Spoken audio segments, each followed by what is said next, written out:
On a beaucoup discuté, est-ce que les masques protègent eux-mêmes tout seuls? Il y a toujours peu d'évidence de ça, mais ça c'est clair, si une population porte un masque, il y a un message. Ça fait beaucoup de différence dans le comportement des gens. Je pense toujours que ce n'était pas une bonne idée de faire porter des enfants des masques. Et je dois dire, en Suisse, on est quand même allé beaucoup moins loin que les pays voisins. Il avait eu des grandes divergences entre les gens qui étaient très alarmistes, qui se basaient leur alarmisme sur des modèles. On manque énormément des données. Et si vous comparez ça avec les modèles de météo, où vous avez des millions de données, ils donnent une précision peut-être de 7 jours. Dans la santé, on n'a pas ces données. Dans toutes les pandémies, on prend des mesures qui sont contre les droits fondamentaux des hommes. Il n'y a pas de santé dans la population sans les droits fondamentaux qui sont respectés. Moi, je pense que mondialement vu, il y a eu beaucoup plus de dommages faits par les mesures que par le virus en soi. Et vous avez eu des pays où les écoles étaient fermées pendant 2 ans. Donc vous ne pouvez pas imaginer qu'est-ce qu'on a fait comme dommage à ces populations, surtout ces jeunes. Il ne faut pas toujours seulement se concentrer sur le virus. Ce qui est beaucoup plus important, c'est le hôte. Il y a tellement de facteurs qui influencent le développement d'une pandémie.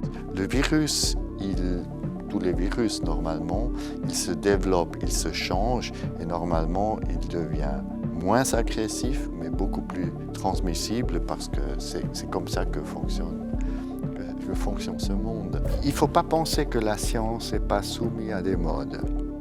Le vaccin, c'était surestimé au début parce que tout le monde était tellement content qu'on a trouvé quelque chose qui semblait être formidable.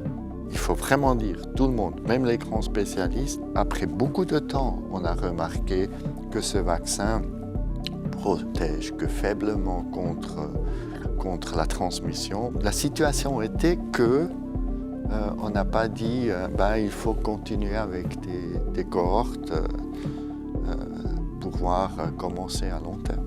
Vous voyez, le pass sanitaire, il était dans toute l'Europe. Qu'est-ce qu'il fait la Suisse? Vous ne pouvez plus voyager sans pass sanitaire, mais c'est logique que la Suisse doit avoir un pass sanitaire.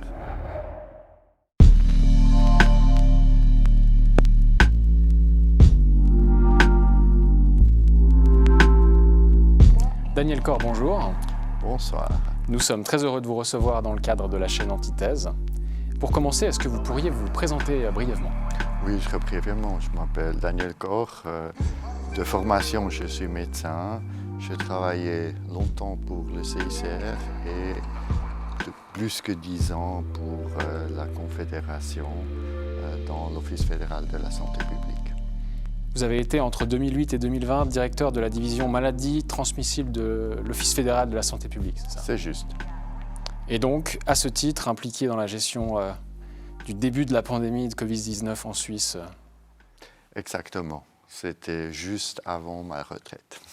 Que vous avez prise le 27 mai 2020, si je me... Fin mai, oui. C'était prévu pour fin avril, mais j'ai pris fin mai. Et alors, des rumeurs ont couru sur le fait que cette retraite aurait été poussée de l'intérieur, c'est-à-dire que vous seriez parti, non pas pour cause de retraite, mais parce que finalement vous étiez en désaccord avec les mesures ou la politique du Conseil fédéral. Est-ce que c'est le cas? Non, alors surtout, je n'étais jamais contre la politique du Conseil fédéral, tout au contraire. Non, ma retraite était prévue à cause de l'âge pour fin avril. C'est vrai, on n'était pas toujours d'accord avec toutes les discussions à l'intérieur de l'Office, pas avec le Conseil fédéral. Et c'est clair, mon successeur, il était déjà prévu en avance, donc c'était logique qu'après 1 mois de prolonger, quand les chiffres et la problématique étaient beaucoup mieux, j'ai pris ma retraite. C'est-à-dire que c'est en fait l'accalmie du début de l'été 2020 qui... Exactement, c'était vraiment là où on avait des chiffres très très bas. Et que pensez-vous de la démission récente de la nouvelle responsable des maladies transmissibles, Sandra Bloch, qui vient de démissionner après seulement quelques semaines d'exercice? Elle a notamment, enfin, on a beaucoup parlé de sa carrière au sein des entreprises pharmaceutiques. Qu'est-ce que ça vous inspire, cette démission soudaine? C'est difficile à juger parce que ça fait déjà 3 ans que je ne suis plus là. Mais déjà, mon successeur à l'époque, il a démissionné après, je pense, 1 ou 2 mois, dont je pense c'est pas tout bien passé dans l'office après que j'ai eu ma retraite. Je pense qu'il avait un problème de trouver vraiment des gens avec une formation pour ce poste. Parce que ça implique des compétences particulières? Oui, je pense que c'est quand même une profession spécifique, c'est une spécialisation spécifique, la santé publique. Et il n'y a pas beaucoup de médecins qui ont ces spécialités et qui ont fait une formation dans ce sens. Et puis par rapport à sa carrière dans les entreprises pharmaceutiques, est-ce que c'est quelque chose qui, selon vous, posait problème quand on arrive à un tel poste public? Est-ce que ce genre de lien potentiel avec l'industrie est problématique, selon vous? Non, je ne pense pas. Je pense que ce qui est vraiment important, c'est avoir une formation en santé publique. Et la santé publique, ce n'est pas l'épidémiologie, hein, c'est beaucoup plus. C'est aussi tout l'aspect de la santé d'une population. Comme un médecin généraliste, il regarde l'aspect d'un patient. Un spécialiste en santé publique, il essaye de voir l'aspect de la santé en global de la population et pas seulement les maladies transmissibles. C'est-à-dire pas seulement le virus en tant que tel, mais ce qui fait l'ensemble de la santé en général. Exactement. Et alors, comment s'est déroulé le début de la crise Covid en Suisse? Et quand avez-vous appris qu'un virus circulait dans le pays? Enfin, qu'est-ce qui s'est passé? Quels ont été les tout débuts? Donc, pour être clair, hein, nous, dans la division, c'était notre travail de surveiller mondialement les situations. Et on avait plusieurs outils dont nous, on a appris tout début janvier qu'il y a un problème en Chine. Et après, déjà le 24 janvier, je pense, nous, la division, on a changé en mode de crise parce qu'on discutait déjà aussi avec des spécialistes la problématique. Mais à cette époque, personne ne pensait que ça va se développer mondialement si vite. On pensait plutôt qu'on va avoir plus de problèmes en Chine. Et que ça allait rester, en fait, circonscrit à la Chine? Pas que ça va rester, mais que ça ne va pas faire si vite autour du monde. Parce qu'il faut bien se rappeler, les Chinois, ils ont pris des mesures extrêmement strictes, mais ça que personne a remarqué, c'était des mesures qu'à l'interne. Ils n'ont rien fait pour éviter que des malades ou des potentiels malades voyagent. Et ça qui est quelque chose qui était quand même très étonnant. Et ça, je pense, ça a surpris le monde. Et qu'est-ce qui a commencé à vous alarmer sur le fait que ça allait devenir quelque chose de vraiment problématique? Est-ce que c'est les images dans les hôpitaux dans le nord de l'Italie? Est-ce que c'est les prévisions de Neil Ferguson de l'Imperial College? Non, les prévisions de M. Ferguson, ils venaient après. Je pense que l'Europe était surprise dès qu'on a vu qu'en Italie, il y a eu des morts. Mais il faut rappeler, avant, on avait déjà eu des petits flambées en Allemagne et aussi en France. Et ces flambées, on a pu contrôler. Donc, on a quand même pensé, OK, si longtemps que c'est que quelques cas, on peut encore contrôler. Mais c'était clair, au moment où on a vu qu'il y a déjà des morts en Italie, c'était fini. Et depuis ce moment-là, c'était clair pour l'Europe que ça va s'exploser. Et puis donc, les prévisions de M. Ferguson, elles sont arrivées un peu après, mais quand même assez rapidement. Et est-ce que ça a un peu choqué par leur ampleur? On sait aujourd'hui que c'est un peu trop fort. Comment ça a joué? Qu'est-ce qui s'est passé?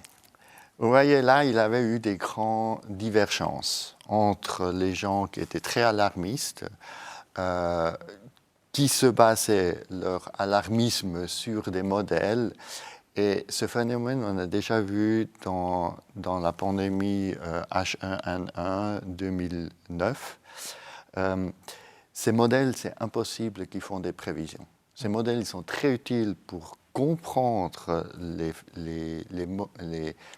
fonctionnements, comment ça marche, mais de les utiliser comme prévision, on manque énormément des données.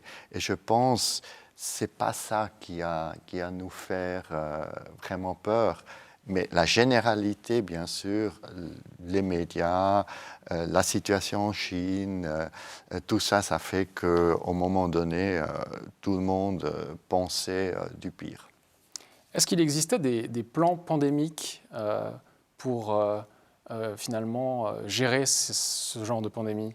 Vous avez parlé d'H1N1. Est-ce que depuis Oui, bien sûr, il y a eu des plantes pandémiques, mais les plantes pandémiques, ce n'est pas des livres avec des recettes. Vous prenez, vous dites, vous faites ça.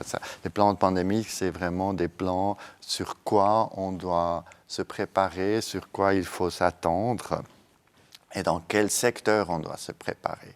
Donc, il faut bien être conscient, dans aucun des plans pandémiques en monde, on a prévu les mesures qui après étaient prises, qui étaient, il faut quand même le dire, inspirées par les mesures qui étaient prises en Chine, enfermer les gens, faire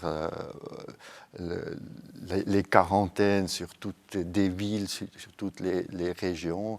Et je pense là, c'était impossible pour le reste du monde de ne pas suivre d'une ou d'autre manière cette politique, si vous voulez. Et pourquoi c'était impossible? Parce que vous ne pouvez pas, même la Suisse ou même un pays limitrophe, elle ne peut pas être totalement isolée du reste des pays. Là, ce qui se passe dans les autres pays s'influence automatiquement ce qu'on fait et c'est comme les hommes. Si il a un peu de succès, il fait quelque chose, tout le monde suit. Pourtant, la Suède a pris quand même un chemin un peu différent dans sa gestion de la crise. La Floride aussi a fait un peu différemment. Donc, il y a quand même eu des exemples qui ont divergé, en tout cas. Oui, mais la Suisse a aussi divergé. Hein. On n'a pas pris les mesures qui étaient prises en France ou en Italie, même pas ceux de l'Allemagne. On a quand même essayé de temporer un peu. Le Suède n'a pas beaucoup aidé parce que les Suédois, ils ont raté un peu la protection des personnes âgées. Et ça faisait tout de suite de la critique très fort. Et ils ont eu, dans la première vague, plus de morts que leurs voisins qui ont pris d'autres mesures. Et je pense que c'est là où le modèle de la Suède, elle était pas à suivre. Et celui de la Floride Bon, la Floride, c'est très différent, hein, c'est assez loin. Si vous voulez, il y a eu des pays en Europe, maintenant rétrospectifs aussi, qu'on peut dire ils ont mieux réussi, entre autres, surtout la Danemark. Pourquoi? Qu'est-ce qu'ils ont fait de différent? Parce qu'ils sont, après la première vague, surtout sur la deuxième vague, pas mis les gens en quarantaine. Ils ont augmenté les tests très tôt et ils ont commencé à tester beaucoup plus tôt que les autres pays. Et donc ça a fait la différence selon vous? Ça fait la différence. Selon moi, ça fait la différence. Il y a aussi eu un cafouillage autour des masques au début de la crise en 2020. Comment l'expliquer? Oui, on a toujours dit que c'était à cause du manque des masques. Bien sûr, il y avait un manque de masques, mais ce n'est pas pour ça qu'on n'a pas recommandé les masques au grand public. Tout d'abord, on a dit qu'il faut utiliser les masques pour là où on sait que ça sert à quelque chose, ça veut dire chez les professionnels. Et après aussi, c'était déjà prévu depuis les plans de pandémie de 2009, utiliser les masques pour les malades. Mais, vous voyez, on a sous-estimé l'effet, je dirais aussi, de message des masques. Et ça a pris après des discussions partout. Ça commençait déjà en Italie, tout au début, et à la fin, c'était ceux qui sont pour le masque, c'est ceux qui veulent combattre le virus, et si ceux qui sont contre, ils ne veulent pas le faire, et c'est pas vrai. On a totalement sous-estimé que le masque, c'est aussi un signe à la population, il y a quelque chose qui ne va pas bien, et ça change le comportement des gens. C'est-à-dire que la décision d'imposer le masque ou de le rendre obligatoire n'était pas une décision médicale ou, disons, épidémiologique pour arrêter le virus, mais pour rassurer les gens, ou en tout cas leur faire comprendre qu'il y avait une situation problématique. Non, ce n'est pas pour rassurer les gens. On a beaucoup discuté, est-ce que les masques protègent eux-mêmes tout seuls? Et là, il faut dire, au début, on avait, de point de vue scientifique, très peu d'évidence. Il y a toujours peu d'évidence de ça, mais ça c'est clair, si une population porte un masque, il y a un message par les porteurs à tout leur environnement, il y a quelque chose qui n'est pas normal. Et comme c'est très visible, comme c'est un signe très fort, ça fait beaucoup de différence dans le comportement des gens. Et je pense que c'est ça qu'on a au début sous-estimé, et pour ça qui a commencé aussi les grandes discussions. On aurait pu mieux communiquer peut-être depuis le début aussi ces aspects-là. Est-ce que c'était justifié de les imposer à toutes les catégories de la population, comme les enfants par exemple, notamment les personnes qui étaient peu à risque finalement de ce virus? Vous voyez, le masque, il protège surtout pour ceux qui sont malades, ceux qui distribuent le virus. Et au début, j'ai toujours dit que ce n'est pas les enfants. C'était une grande discussion après. Je pense toujours que ce n'était pas une bonne idée de faire porter des enfants des masques. Et je dois dire, en Suisse, on est quand même allé beaucoup moins loin que les pays voisins. Ce n'est pas une bonne idée parce que c'est assez traumatisant, j'imagine, pour un enfant de porter un masque. Personne ne devrait porter un masque qui ne pas l'enlever soi-même. Et porter un masque, comme j'ai déjà dit, c'est un effet aussi de message. Et pour l'enfant, le message, il n'est pas clair, il ne peut pas le comprendre. Était-il nécessaire également de fermer les écoles et les EMS avec les conséquences sociales que cela entraînait, alors pour les enfants, de ne pas aller à l'école ou de rester à la maison, mais pour les gens âgés, de ne pas voir leurs proches. Parfois, certains sont morts seuls. Que pensez-vous de ça? Oui, peut-être on sépare les deux choses, les enfants et les écoles et les EMS. On commence peut-être par les écoles et les enfants. Les premiers, quand le virus n'a pas encore muté, et comme il était au début, les enfants, ils distribuaient très peu le virus. Bien sûr, maintenant et après, le virus est devenu beaucoup plus transmissible, et aussi là, les enfants, ils étaient beaucoup plus infectés. Mais au début, c'était pas notre idée de fermer les écoles, tout au contraire. Mais il avait tellement pression des autres pays, c'était impossible de ne pas faire le même en Suisse. On serait impossible. Les maîtres, les parents, ils seraient pas acceptés qu'en France, en Allemagne, en Autriche, en Italie, les écoles sont fermées. En Suisse, on ne le fait pas. Donc là, je pense quand même la Suisse a bien fait de ne pas les fermer très longtemps. Et je pense que ça n'a pas changé vraiment la situation de la pandémie en Suisse. Maintenant, les EMS, là, je dois avouer, on a eu un problème, je dirais, assez grave, parce que vous voyez, en Suisse, c'est la responsabilité des cantons et la responsabilité souvent aussi des communes. Et de point de vue fédération, de point de vue de l'OFSP, on n'a pas donné assez de l'aide au début pour expliquer la problématique en soi. Et ça a amené que dans quelques cantons, tout au début, ils ne faisaient rien du tout. Et dans d'autres cantons, ils enfermaient les gens. Et les deux choses sont faux. On aurait mieux fait de trouver des mesures un peu équilibrées, de mieux protéger les personnes âgées dans les EMS en testant, par exemple, les employés, en testant les visiteurs, mais pas enfermer les gens parce que, comme vous le disiez, ça a amené à des violations des droits de ces personnes qui ne sont pas justifiables. Pas justifiable d'un point de vue médical, mais aussi éthique.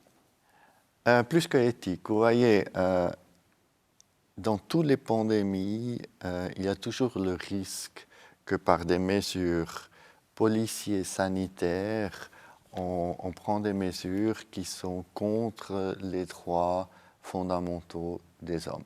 Souvent, c'est nécessaire, mais il faut trouver l'équilibre. Et très souvent, surtout dans les pandémies, on prend des mesures trop strictes et on ne regarde pas assez qu'il n'y a pas de santé dans la population sans les droits fondamentaux qui sont respectés. On a déjà vu ça avec le début de SIDA, à l'époque, dans les années 80, et Jonathan Mann, qui était à l'époque le responsable de l'OMS pour mettre le programme, il a très clairement dit, déjà à l'époque, sans les droits de l'homme, vous n'avez pas de la santé, il faut éviter qu'on prenne des mesures qui vont trop contre les droits, surtout si ce n'est pas équilibré avec le risque. Et donc pour vous, sur le cas précis des EMS, il y a eu un problème dans cette oui, gestion. Bien sûr. On n'a pas fait très bien. Des études, je pense notamment à celle de Ioannidis et Shippers en 2022, ont montré que des mesures restrictives ont peu d'impact sur le virus, mais par contre, on en a eu beaucoup sur la santé mentale, les inégalités économiques, la pauvreté, notamment dans les pays dits du Sud, mais aussi économiquement sur les PME qui ont dû fermer, etc. Que pensez-vous de ce... Moi, je pense que mondialement vu, il y a eu beaucoup plus de dommages faits par les mesures que par le virus en soi. Les pays pauvres, ils ont suivi des mesures des pays riches et vous avez eu des pays où les écoles étaient fermées pendant 2 ans. Donc, vous ne pouvez pas imaginer qu'est-ce qu'on a fait comme dommage à ces populations, surtout ces jeunes.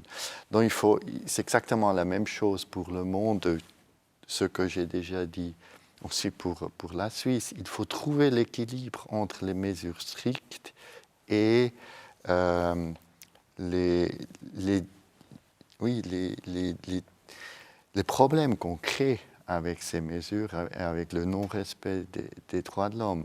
Et c'est ça qui est difficile, de trouver l'équilibre. Et je suis assez persuadé, si cette pandémie n'aurait pas commencé en Chine et la Chine n'aurait pas enfermé tout de suite des populations, des villes entières, le monde n'aurait pas pris toutes ces mesures dans cette manière et peut-être on aurait mieux géré cette pandémie avec un peu moins de mesures, mais un peu plus d'équilibre, d'aide. Mais comme j'ai déjà dit, si il commence et il réclame le succès, les autres pays ils vont suivre. Mais pour des raisons économiques, pourquoi exactement Tout simplement parce qu'il y a une pression, tout le monde suit ceux qui promettent être prometteurs. Et c'est très difficile à aller contre le courant. Personne veut prendre la responsabilité d'aller contre le courant et du coup d'avoir des conséquences qu'il n'aurait pas voulu, c'est ça? Oui, pas seulement ça, c'est aussi presque impossible parce que vous avez tellement de pression de l'extérieur des autres pays que c'est pas facile de ne pas faire le même. Et je rappelle quand même, en Suisse, on a quand même fait plusieurs choses, pas comme les pays voisins, et c'était pas facile. Et comment vous expliquez que le modèle chinois a été comme ça adopté partout dans le monde, Parce que c'était le premier, simplement? simplement. C'est ce qui a différencié avec H1N1 notamment. Exactement. Et donc c'est chaque fois le premier pays qui prend les mesures, c'est lui qu'on copie. Bien Quelle que soit la nature des mesures. Ouais, quel que soit l'équilibre qu'on trouve. Et c'est clair, des pays autoritaires, ils ont plus de facilité de prendre des mesures contre le droit de la population, hein, comme la libre circulation, que les pays démocratiques. Et pour ça, c'était pas très intelligent de suivre tout comme les Chinois, parce que c'était depuis le début clair que ça ne va pas fonctionner en Europe. C'est quand même l'OMS aussi qui a relayé ce message partout dans le monde que certaines mesures étaient mieux que d'autres, notamment des mesures restrictives. Oui, le rôle de l'OMS, c'est un rôle qui est très difficile parce que, vous voyez, l'OMS, elle est aussi soumise des pressions des pays, des pressions des spécialistes. Des bailleurs de c'est fonds. très, très difficile à la fin. J'aimerais pas être dans le rôle de l'OMS. Est-ce que vous pensez que les bailleurs de fonds de l'OMS jouent aussi un rôle dans ces pressions? Non, c'est pas vraiment. Moi, je ne pense pas que c'est une question de l'argent, de pression. C'est une pression plutôt morale. Voilà. Si quelqu'un dit il faut absolument faire ça parce que si vous ne faites pas, ça tue tout le monde, beaucoup plus de personnes sont prêtes de prendre des mesures sans réfléchir et trouver l'équilibre. D'autant que les médias, effectivement, ont joué sur un message anxiogène avec le comptage de cas. Et ça, j'imagine que ça... qu'en pensez-vous, d'ailleurs, de ces messages anxiogènes qui étaient répétés quotidiennement? Oui, je pense que c'est ça la difficulté. Comment vous informez la population, rester calme, de prendre ça en très sérieux, mais de ne pas faire la peur. Et c'est clair, avec la peur, vous pouvez arriver à des mesures beaucoup plus faciles que si vous devrez expliquer et essayer de calmer le jeu. Est-ce que en Suisse, une fois que cette mécanique a été mise en place, ces messages anxiogènes ont été utilisés pour finalement faire accepter certaines mesures qui étaient restrictives? Je ne pense pas consciemment. Je pense on tourne dans un rôle après où ça devient presque la normalité sans que les gens qui passent le message se rencontrent qu'ils font beaucoup peur à la population.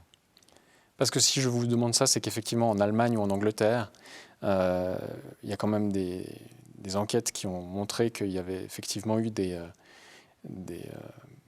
stratégies de nudging utilisées par les gouvernements via les médias pour pousser la population à adopter certains comportements. Et donc voilà, je voulais savoir si en Suisse ça avait été aussi le cas. Oui, mais je ne pense pas que c'est dans le sens de vouloir faire peur à la population. C'est dans le sens que ces gens, ils pensent que c'est ça qui est nécessaire pour mobiliser les gens. Ouais. Il y a eu aussi tout un phénomène d'hystérisation du débat, hein, avec un peu une mise au banc de personnes qui pensaient différemment. Je pense par exemple aux auteurs de la Great Barrington Declaration, qui étaient quand même des personnes reconnues, hein, dans leur milieu. Comment vous expliquez ce phénomène-là d'hystérisation de voix pourtant réputées? Vous voyez, si vous allez sur un côté, sur l'extrême, ça provoque toujours l'extrême de l'autre côté. Et je pense que c'est ça c'est vraiment aussi, on a pu remarquer en Suisse. Si vous avez une communication de l'extrême, de dire où ça devient pire, ça devient pire, ça devient pire tous les jours, il y a des gens qui vont dire totalement le contraire. Et la difficulté, c'est trouver le milieu. D'expliquer aux gens, c'est très sérieux, on le prend très sérieux, mais sans aller dans un extrême et laisser aussi l'ouverture pour les autres, pour qu'ils puissent rester quelque part au milieu. Mais ce n'était pas un phénomène que dans la Suisse, hein. En Allemagne, c'était encore beaucoup pire. Est-ce que vous avez l'impression que la Confédération a un peu perdu le contrôle par moment sur la peur et l'hystérisation qui s'est développée? Est-ce que c'est la Confédération ou c'est le total de l'évolution de ce type? C'est très difficile à dire. Perdre le contrôle, non, je ne pense pas, mais il faut quand même voir que les autres pays autour de la Suisse, ils ont pris beaucoup plus de mesures, beaucoup plus strictes. Et là, c'est très difficile de résister et d'essayer de rester un peu dans le calme. Je vous rappelle, la Suisse était en premier hiver le seul pays dans les Alpes qui ont ouvert les stations de ski. Et d'ailleurs, ça a été critiqué. Bien sûr, ça va être critiqué. Vous ne pouvez rien faire que c'était critiqué.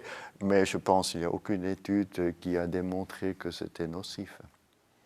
Mais d'ailleurs, à vous entendre, finalement, il aurait fallu prendre moins de mesures, puisque beaucoup de mesures ont été finalement imposées par la pression des autres pays ou des médias. Je pense, c'est pour ça que j'ai déjà aussi mentionné l'exemple de la Danemark. Je pense qu'on aurait pu prendre des autres mesures qui étaient finalement, si on regarde aujourd'hui les chiffres, quand même beaucoup plus efficaces.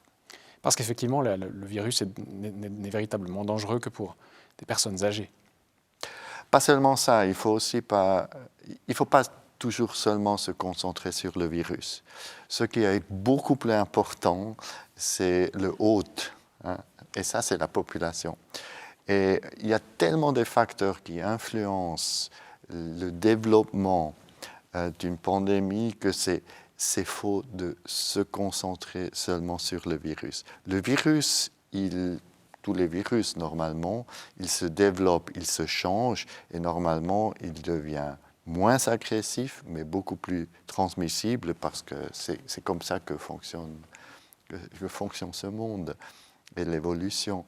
Et je pense que la concentration sur le virus en soi a laissé un peu dehors de la vision les influences de la population, les influences des autres, toutes les autres influences. Et oui, peut-être la prochaine fois, on ferait mieux, mais on ne sait pas. Et c'est d'autant plus intéressant que on sait quand même que les contacts sociaux, ou en tout cas voilà, tout ce qui est activité en extérieur, salle de sport, etc., ça entretient la santé aussi. Donc prendre des mesures qui restreignaient les contacts, ça pouvait aussi peut-être provoquer l'effet inverse. Tout à fait, mais il faut voir, il y a énormément des influences, des facteurs qui influencent une épidémie. Je vous donne un exemple. Si vous dites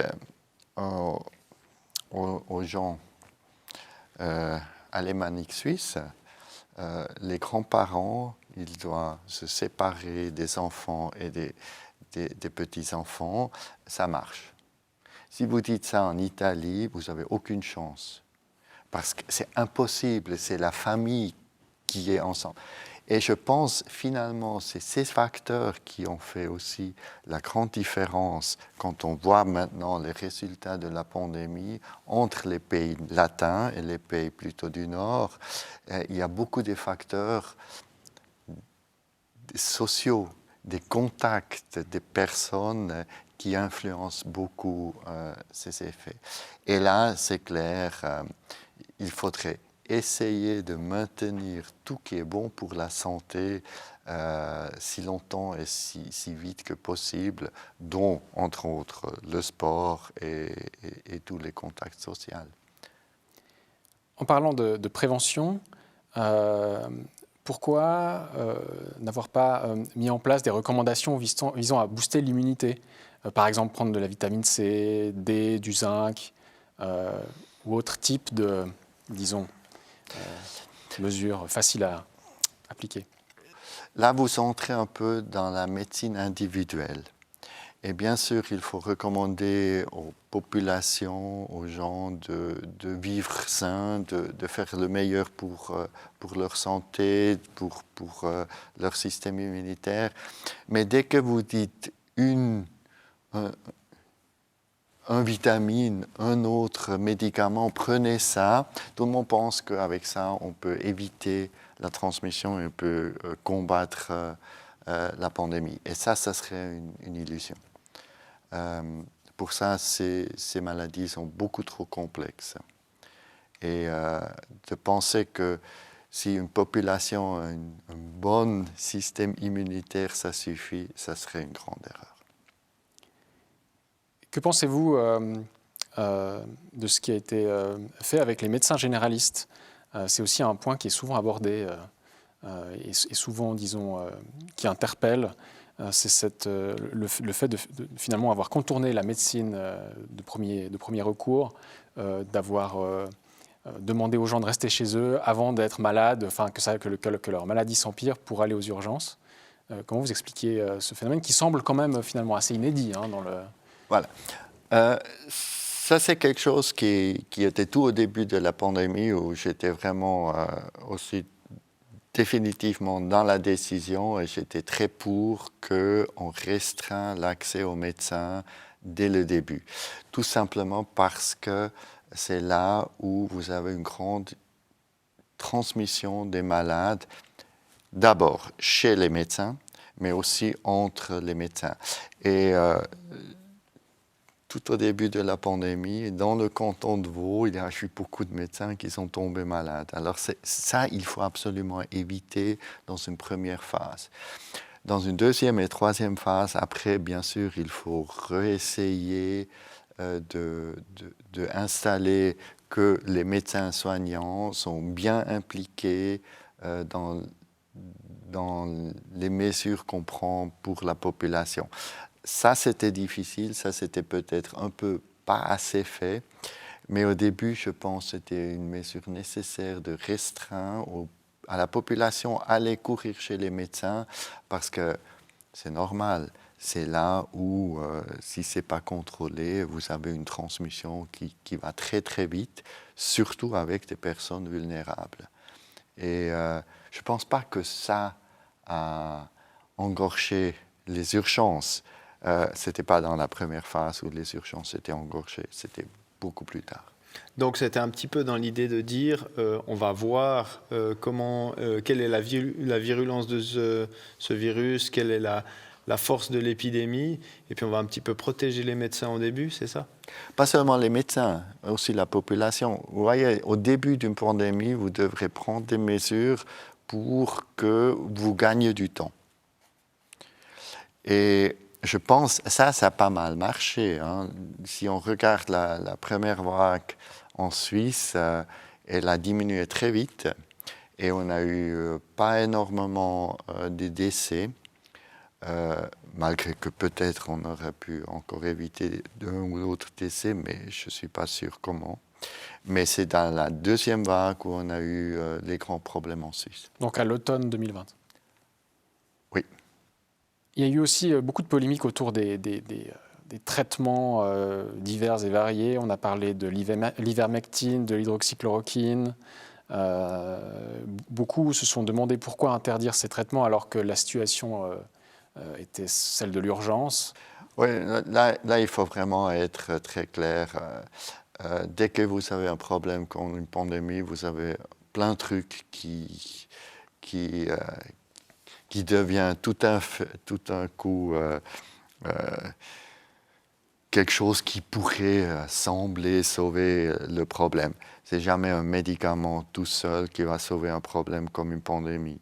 Et là, il y a beaucoup plus d'abus que de l'aide. Et c'est clair, il faut être très très prudent et seulement commencer à recommander ça qui est vraiment prouvé à aider. Mais ce n'est pas du tout qu'en Suisse, on n'aurait pas essayé des autres choses. Et je dois quand même dire, les hôpitaux en Suisse, c'est surtout sur les soins intensifs, ils ont très vite essayé des traitements alternatifs avec beaucoup de succès. Lesquels ? Par exemple, ils ont très vite aussi commencé à donner du cortisone. Ça qui était au début pas quelque chose qu'on connaît, et ça a beaucoup aidé. Et si on regarde les chiffres par les classes d'âge des gens qui ont survécu ou où il y a eu des décès, on voit que la Suisse, dans beaucoup de classes d'âge, ont été mieux que les autres pays voisins. Et ça, je pense, c'est grâce aux hôpitaux et les soins intensifs. Le protocole qui a été mis en place par Didier Raoult avec l'hydroxychloroquine a été développé d'abord en Chine. C'est les Chinois, le premier, qui ont sorti une étude sur ça. Il semble quand même qu'il y avait suffisamment d'éléments, alors peut-être pas des études en double aveugle, etc., mais suffisamment d'éléments qui auraient pu laisser penser qu'on aurait pu quand même l'essayer sans trop de risques. Ah ben, ouais, comme vous avez déjà vu, je ne suis pas très persuadé des mesures prises en Chine et la stratégie chinoise qui a duré jusqu'il y a quelques mois, à la fin, ce n'était pas une réussite. Et que pensez-vous du Lancet Gate ? Vous savez, cette fausse étude parue dans The Lancet pour critiquer finalement ce protocole. Ça a aussi fait beaucoup parler à l'époque. Je n'ai pas une très bonne connaissance de tout ce domaine. Je ne peux pas m'exprimer parce que je ne le connais pas en détail. J'ai entendu vaguement, mais pas en détail. C'est-à-dire que c'est quand même une étude qui a été fausse, qui a été rétractée quelques jours après sa parution dans The Lancet, avec une falsification massive des données. Directement après, dans le jour qui a suivi, en fait, les études sur l'hydroxychloroquine, Recovery, Discovery, ont été arrêtées rapidement. Et c'est ça qui a finalement été surprenant pour une partie de la population. Oui, mais vous voyez, je ne sais pas combien des études étaient faites, combien des papiers étaient écrits, mais je peux vous dire qu'il n'y a personne sur le monde qui peut tous les lire et tous les suivre. Des situations comme ça ont toujours aussi le danger que des études sont faites, des papiers sont écrits et à la fin, ce n'est pas ça qu'on attendait. Et déjà dans le normal, quand on n'a pas de pandémie, on a une immensité de publications aujourd'hui et c'est très difficile de vraiment savoir qu'est-ce qui vaut la peine et qu'est-ce qui ne vaut pas la peine. Et dans une pandémie, ce n'est pas surprenant que ça va dans tous les sens. Est-ce que vous pensez aujourd'hui qu'il y a un médicament ou en tout cas un traitement contre le Covid qui est efficace ? Ah oui, mais aujourd'hui, on a des traitements, des cas graves qui sont beaucoup mieux qu'au début.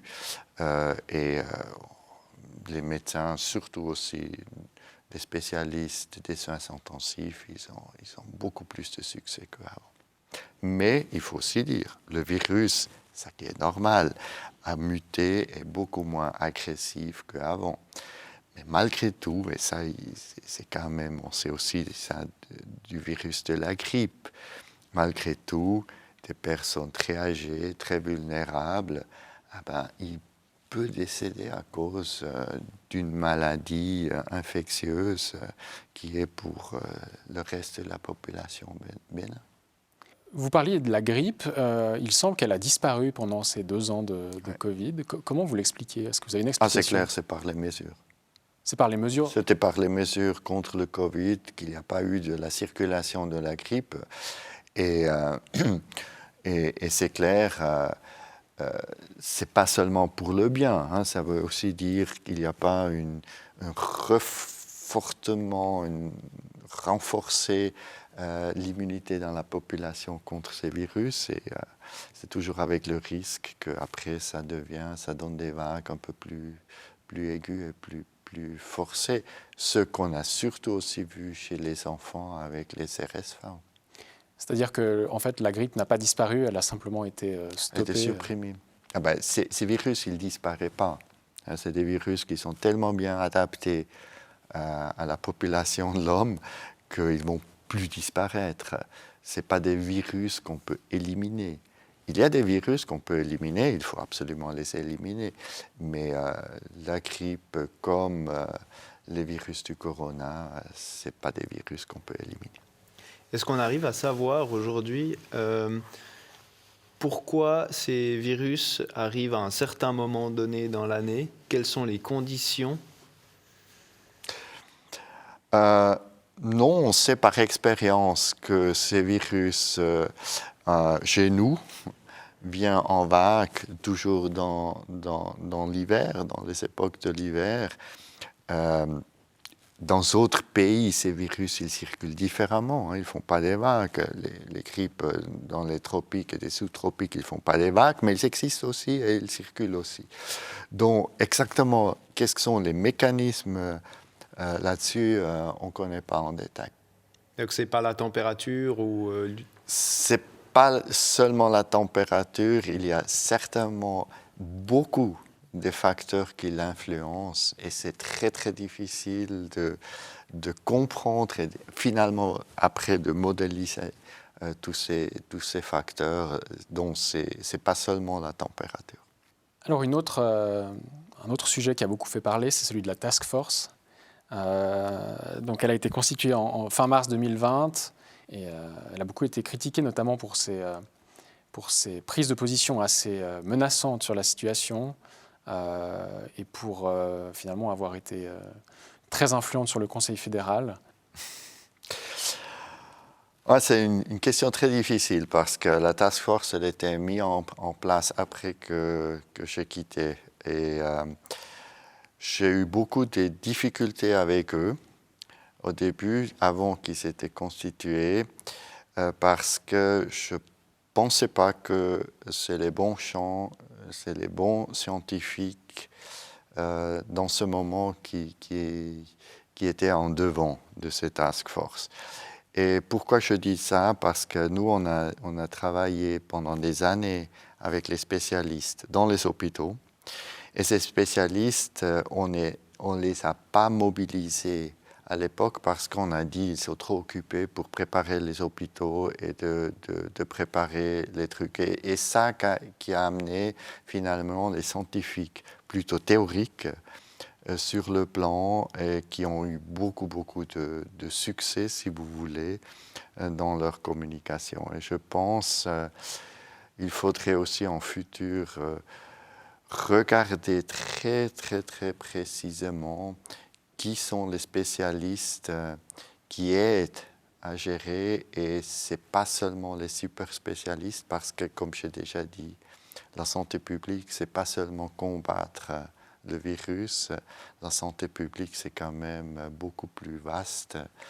La santé de la population, c'est comme la santé d'un individu, quelque chose qui est très complexe, qui a beaucoup de facteurs, et ce n'est pas seulement le virus et l'infection qui fait la différence.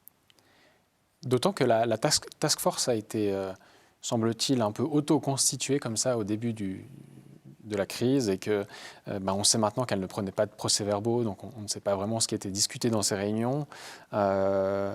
Finalement, certaines spécialisations, les sciences sociales n'étaient pas vraiment représentées en son sein. Est-ce que c'est quelque chose qu'il aurait mieux fallu contrôler Je pense qu'on a fait une erreur parce que les groupes que nous on travaillait déjà et qui existaient, hein, il avait eu aussi des commissions extra-parlementaires qui existaient, on ne les a pas mobilisés assez tôt et on les a écartés. Donc, la raison, j'ai déjà expliqué, on ne voulait pas les surcharger, ces spécialistes, et ça faisait un vide qu'on a sous-estimé, qui était rempli par les spécialistes scientifiques plutôt théoriques. Et je pense, bien sûr, aussi, toutes les autres sciences, comme les sciences sociales, étaient totalement mises à côté. Et c'était une erreur, je pense, une erreur. Avec, comme vous dites, hein, c'est ça, une déconnexion, par conséquent, de la réalité du terrain par ces scientifiques théoriques. Mais aussi parce que il ne faut pas penser que la science n'est pas soumise à des modes.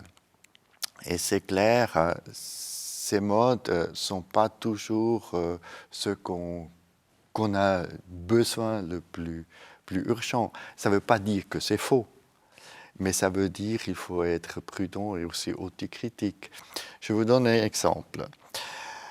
À l'époque de la grande pandémie espagnole, La grippe espagnole.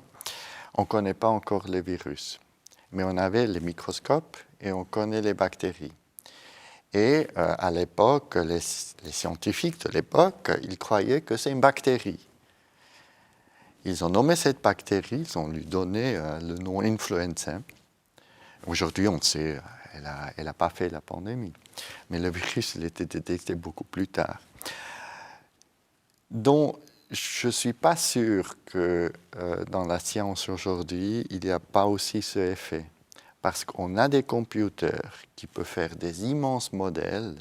Tout le monde fait la modélisation maintenant. Mais je ne suis pas sûr que tout qu'on fait avec des modèles aujourd'hui est ça qu'on a besoin et ça qui va tenir à long terme.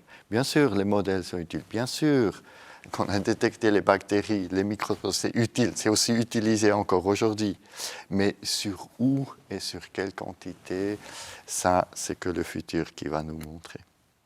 Et donc, les statistiques vous laissent parfois un peu songeur quand il s'agit de modéliser les épidémies. Les modèles dans la santé sont très utiles pour comprendre comment ça fonctionne.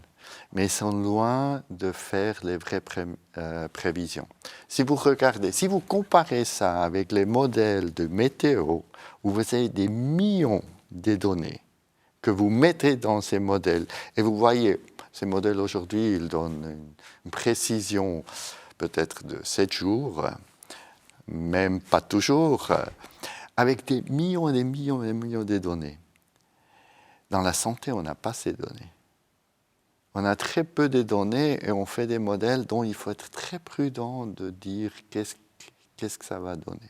Ça ne veut pas dire que ces modèles sont faux, mais ils ne sont pas encore à pointe pour faire des prévisions et selon moi, ça va encore durer.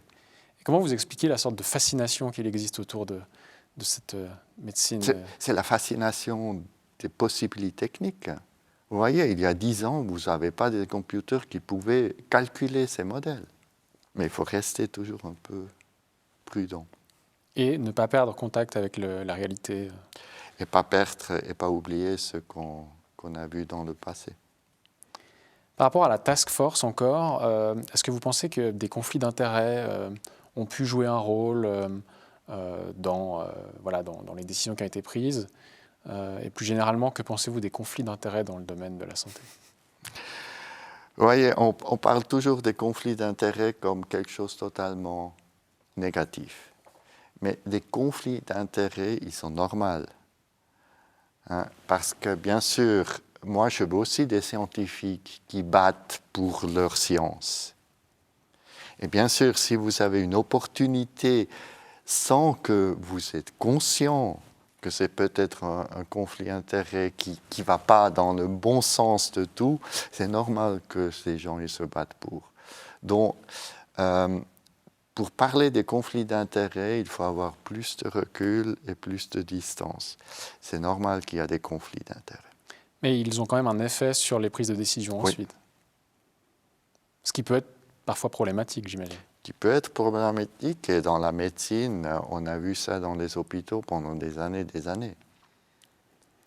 Et vous qui étiez en place lors de l'épidémie de H1N1, on a vu notamment que Roche a fait du lobbyisme pour le Tamiflu, alors que c'était un médicament qui, par la suite, a été reconnu comme problématique, notamment pour les cas de narcolepsie. Non, pas le Tamiflu, ça c'était le vaccin. Ça, c'était le vaccin.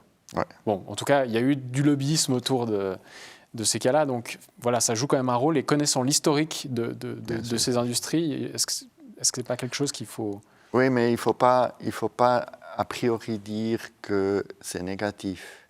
Vous voyez, c'est clair que ces gens, beaucoup des gens qui travaillent dans l'industrie, ils font ça pas seulement parce qu'il faut gagner de l'argent, mais ils font ça aussi parce que c'est leur métier. Et quand les scientifiques dans l'industrie, ils détectent quelque chose, ils développent quelque chose, c'est bien, et c'est normal qu'ils essayent de le pousser. Je pense qu'il faut le contrôle de dehors pour essayer d'équilibrer, voir où c'est utile et où c'est pas utile. Mais il ne faut pas penser en avance, c'est tout fait pour le pur profit. Donc pour vous, ce qui pêche, ce n'est pas tellement que les scientifiques essayent de mettre en avant leur travail, c'est plus le contrôle. Ouais. Et ce contrôle n'est pas suffisant selon vous actuellement? Je pense là, c'est très difficile si c'est suffisant ou pas suffisant, mais je pense là, on a aussi eu des lacunes assez fortes qui s'expliquent difficiles, mais bon, c'est comme ça. Hein. Je vous donne un exemple sur la pandémie. Le vaccin, c'était surestimé au début parce que tout le monde était tellement content qu'on a trouvé quelque chose qui semblait être formidable. Il faut vraiment dire, tout le monde, même les grands spécialistes, étaient formidables.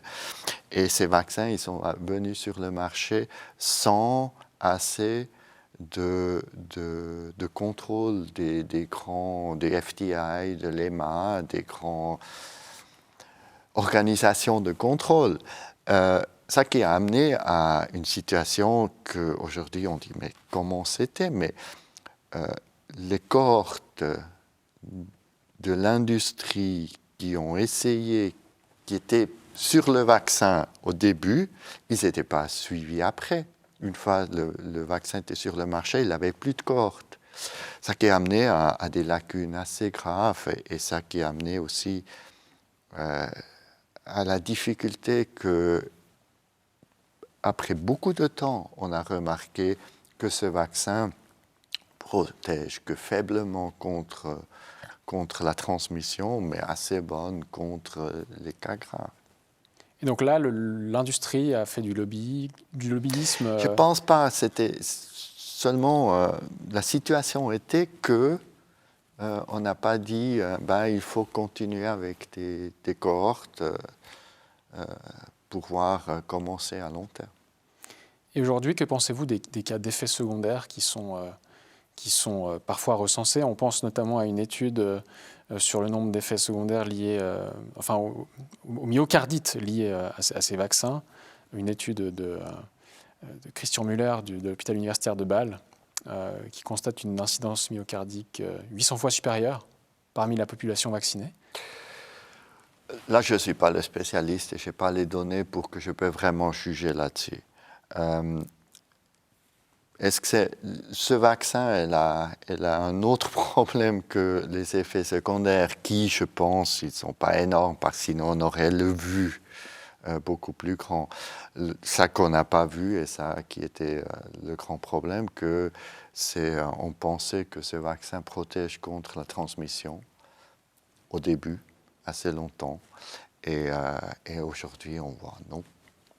C'est un vaccin qui est comme le vaccin contre la grippe, très utile pour éviter des cas graves, mais sur la transmission, à long terme, ça ne marche pas. Et quand exactement est-il devenu clair que la transmission, que le vaccin ne protégeait pas contre la transmission? Parce qu'on a vu des gens vaccinés qui tombaient malades après 3 mois. Mais vous voyez, comme on n'a pas eu une cohorte de suivi, qu'avec les données d'observation, c'est beaucoup plus difficile et beaucoup plus tricky de voir. Et jusqu'à maintenant, je pense que c'est une des difficultés. D'autant que le vaccin, c'était une nouvelle technologie vaccinale, ARN messager. Ça aurait peut-être été d'autant plus important d'avoir un suivi. Oui, mais je dois quand même dire, l'euphorie au début, elle était très grande. Parce qu'on était tellement heureux qu'on a trouvé quelque chose. Et c'était très important qu'on a trouvé. Hein. Il ne faut pas dire que ce vaccin était inutile, tout au contraire.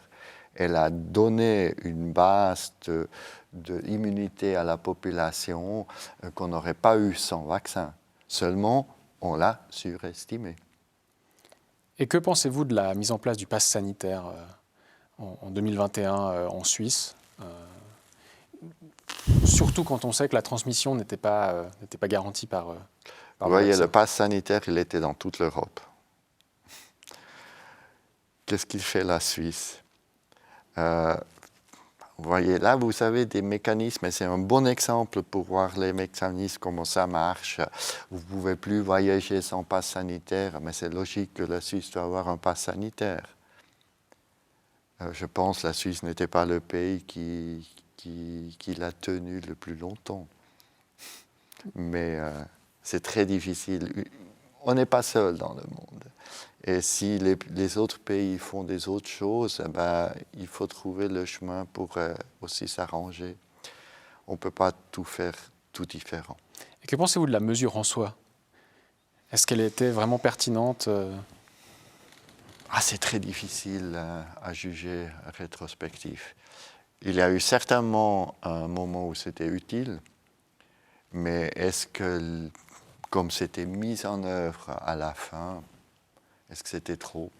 Je ne pense pas que c'est ça qui a fait la grande différence. Certaines personnes, en tout cas, se sont senties ostracisées, se sont senties vraiment exclues de la société à cause de ce pass sanitaire. Est-ce que ce n'était pas là aussi une atteinte à l'éthique? Non, je pense que le pass sanitaire, c'était plutôt le signe pour ces gens, comme le porter masque. C'était aussi beaucoup de signes pour les gens qui n'étaient pas d'accord, qui se sentaient trop restreints, trop limités. En soi, un pass sanitaire n'est pas quelque chose qui est maintenant vraiment problématique en soi. C'était problématique dans la situation.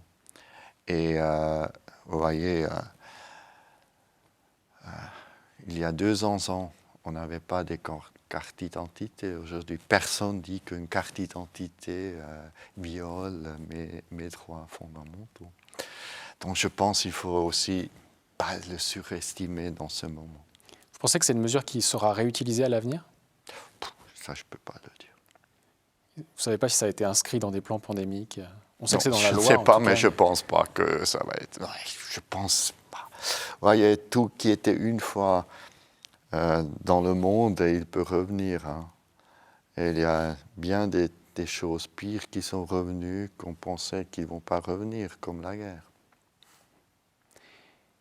Concernant la vaccination de manière peut-être plus générale, est-ce que le fait de vacciner des personnes qui sont jeunes et en bonne santé est quelque chose de pertinent dans le cas de la jugulation d'une épidémie? Ça dépend du virus et ça dépend du vaccin. On a beaucoup de vaccins qu'aujourd'hui c'est totalement normal qu'on vaccine les jeunes et ça avec un immense succès. Mais il y a des autres maladies et des autres vaccins où il faut dire est-ce que ça apporte beaucoup de bien pour la population ou pas. Et là, il faut vraiment regarder chaque fois, chaque vaccin, chaque maladie pour faire un jugement là-dessus. Mais je pense en Suisse, on a quand même une commission de vaccins qui est très très longtemps déjà assez performant et je pense que c'est une commission qui fait un très très bon travail.